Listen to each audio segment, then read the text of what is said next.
Hello students, so in previous class we have discussed about first order reactions. ठीक है, integrated rate equation हमने पढ़ ली थी first order reactions की. So now it's time to study about a different topic, that is first order reactions में बेटा होता क्या है. अभी तक हमने बात करी सिर्फ concentration की, zero order में भी हमने बात करी सिर्फ concentration की, concentration of reactant, initial concentration. But this is a topic where we will talk about the pressure of the reactant, not the concentration. ठीक है, ये सिर्फ फर्स्ट ऑर्डर रिएक्शंस में होता है. तो आप देखो, जब हम प्रेशर की बात करेंगे फर्स्ट ऑर्डर रिएक्शंस में, तो let's suppose this was the reactant A that got converted into B plus C. Reactant is A, products are B and C.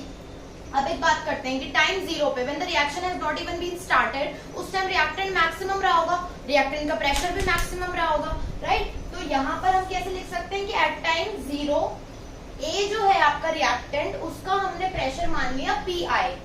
ये हमने मान लिया है कि A जो आपका रिएक्टेंट है उसका प्रेशर लेट PI के बराबर होगा. PI ATM, ATM यूनिट होती है प्रेशर की. देन वी हैव कंसीडर्ड कि उस time there is no product formation at time equal to zero, so we will be writing कि उसका प्रेशर भी कुछ नहीं होगा, तो zero ATM. Now after during the course of reaction, कि जब रिएक्शन होने लग गई है, तो किसी पर्टिकुलर टाइम T पर हम क्या बात कर सकते हैं कि कुछ ना कुछ product has been form, product अब बन गया होगा. तो प्रोडक्ट कितना बना है, लेट्स सपोज, उसका हमें कंसंट्रेशन नहीं लेना, but we have to take the pressure of it. So we will be taking pressure x ATM. अगर x बना है और ये इनिशियल PI था, तो PI में से x खत्म हो गया, मतलब so we can write at time t A की प्रेशर कितना है, PI minus x ATM. Okay, after this Dalton क्या कह के गए थे, डेल्टन सेड कि टोटल जो प्रेशर सिस्टम का रहेगा that will be equal to जो भी उसमें चीजें प्रेजेंट है. तो टोटल प्रेशर को मैंने रिप्रेजेंट कर दिया PT से, and it will be equal to PA plus PB plus PC, right. So now we have just substituted the values of PA PB PC as PA की value ये है at time t PI minus x, तो this is PI minus x. PB की value है x, PC की value है x. So we have just written the addition of this, that is equal to P total. When we calculated this, we got PI plus X. So you can tick on this that this is your one kind of equation जिससे आप निकाल सकते हैं आपका pressure total कितना है system में. Now let us see what is this X. अगर क्वेश्चन में it is asked कि प्रेशर टोटल निकालना है आपको and initial pressure is been given to you, then you should be knowing this X ना for calculating total pressure. तो X कैसे निकलेगा, PA देखते हैं. PA किसके बराबर आया है हमारा, PI माइनस X के बराबर. X क्या होता है, X means total pressure of the system minus initial pressure of the reactant. ठीक है, टोटल जो प्रेशर था उसमें से हम माइनस कर देंगे रिएक्टेंट का pressure at time equal to zero, then we will be getting X. So ये हमारी PA की वैल्यू निकल कर आ गई 2PI minus PT after solving this. Now इसके बाद का जो डेरिवेशन है, which is not of your course, so we will not be discussing. इसके बाद just the results are in your course.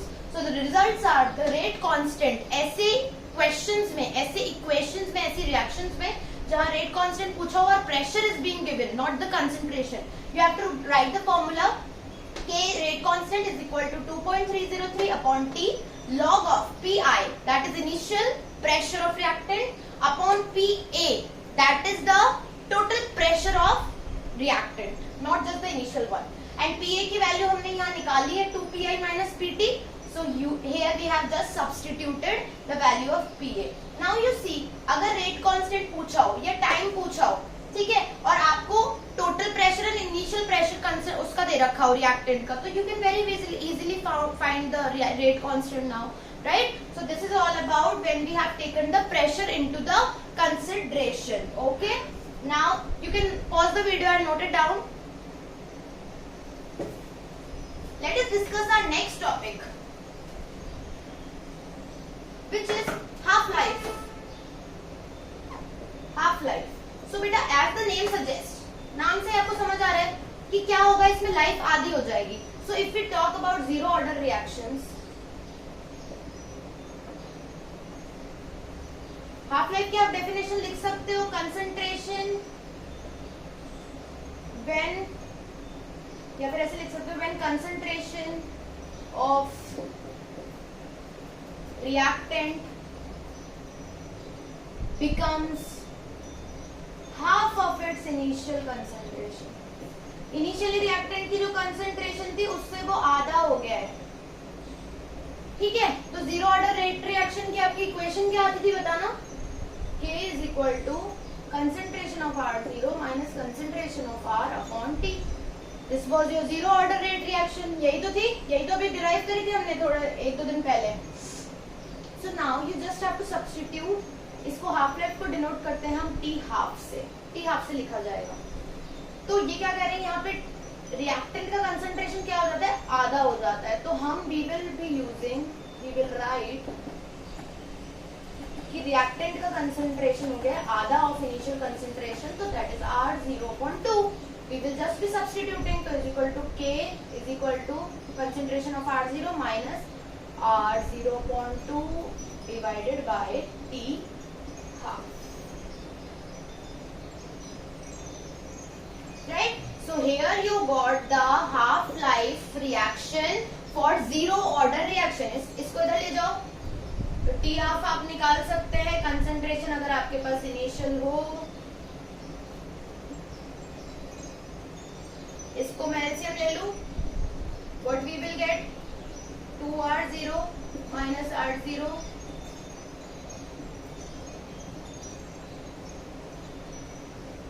right.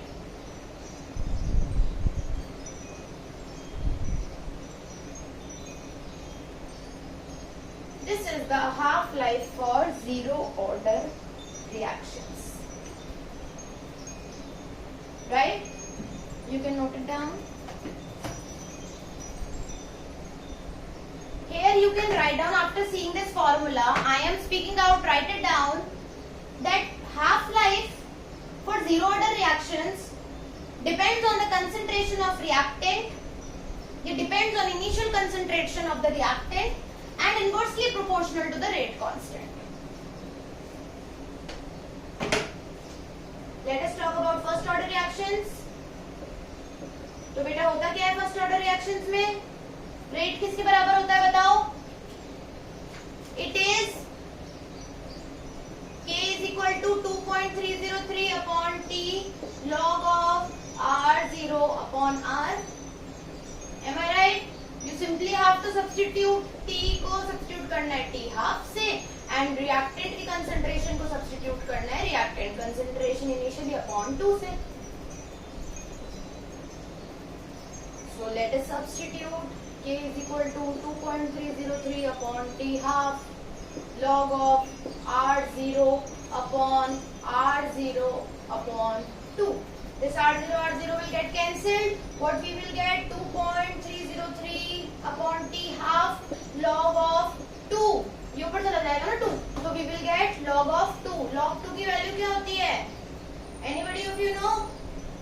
It is 0.304. So when you will calculate it, यहाँ K चलता आ रहा है, you will get K is equal to 0.693 upon T half. This is your half life for first order reaction. इस reaction को ऐसे भी लिख सकते हो, T half is equal to 0.693 upon K. ये आ गया आपका फॉर्मूला फर्स्ट ऑर्डर रिएक्शंस का हाफ लाइफ का. Note it down. एक स्टेटमेंट लिख लो, I am dictating that half life of first order reactions are independent of the concentration of reactant. You can see here it is independent, it is only dependent on the rate constant. So thank you so much for watching the video.